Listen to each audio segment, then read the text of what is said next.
अगर मार्वल में किसी एक इंसान की जिंदगी दर्द, रहस्य और संघर्ष से भरी रही है तो वो है लोगन, जिसे पूरी दुनिया वुल्वरीन के नाम से जानती है। लोगन की असली कहानी बहुत पुरानी है। बचपन से ही उसके अंदर कुछ ऐसी शक्तियां थीं जिन्हें वो खुद भी पूरी तरह समझ नहीं पाता था। समय के साथ उसकी हीलिंग एबिलिटी, उसकी ताकत और उसके हाथों से निकलने वाले अडामंटियम क्लॉज ने उसे एक बेहद खतरनाक योद्धा बना दिया। लेकिन वुल्वरीन की सबसे बड़ी ताकत उसके क्लॉज नहीं थे। उसकी सबसे बड़ी ताकत थी उसका कभी हार न मानने वाला जज्बा।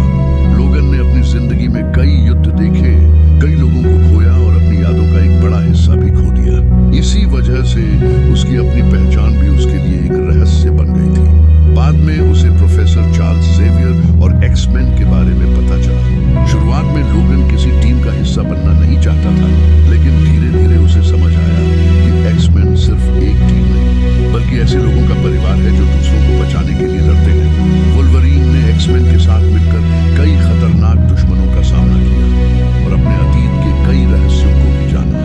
लेकिन उसकी जिंदगी कभी आसान नहीं हुई। उसकी सबसे बड़ी लड़ाइयों में से एक तब शुरू हुई जब उसे अपने पुराने रिश्तों और अपने अतीत का सामना करना पड़ा।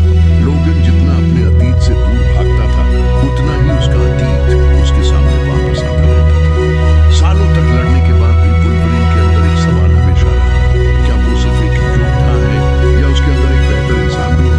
यही सवाल उसे बाकी सुपर हीरो से अलग बनाता है। समय बीतता गया और लोगन बुरा होने लगा। उसकी हीलिंग पावर पहले जैसी नहीं रही और उसकी जिंदगी पहले से कहीं ज्यादा अकेली हो गई।